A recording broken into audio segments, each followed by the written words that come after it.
The first was a recognition that the current helmets that people are using in sports didn't protect them from brain injury. And the second was just reviewing the type of helmets that people were using in sports and finding out that this hard outer shell really wasn't reducing the acceleration of their head, which is what caused the brain injury. And then the third was just looking at ways to reduce that acceleration. So what we found was that designing a helmet that was deformable, that had a soft outer shell, would reduce the acceleration of the head, which caused brain injury. And this is like a car bumper for a car. And so, when you hit another car, you have crumple zones or a bumper that reduces that deceleration, and that was the key innovation in solving that problem. The first key to innovation is just recognizing that a technology is not meeting the needs of a particular problem, whether that's a medical device, a football helmet, a cook stove, or whatever it is.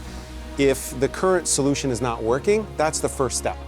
And then surveying and seeing what's out there, and then just using creativity and engineering concepts to develop something that does meet the need. So many problems we take for granted. We say, oh, well, there's already helmets or there's already seat belts. And that first step is really identifying, what is the problem that's worth solving. Over 2 billion people on the planet cook with biomass. So biomass is things like wood, shrubs, charcoal, and they cook on open flames. And this produces a lot of smoke, which impacts people's health. It leads to deforestation.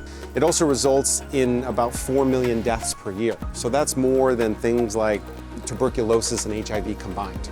So it's a major issue that affects about 25% of the globe's population. What's interesting about cook stoves is that engineering concepts have never really been applied to make that better.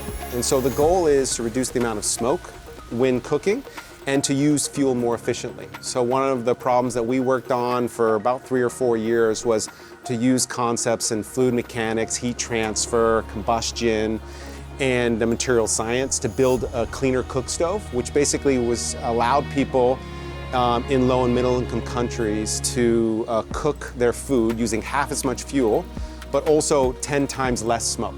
So it impacted people's health less, used less wood, so less deforestation, and then lower impacts on the environment.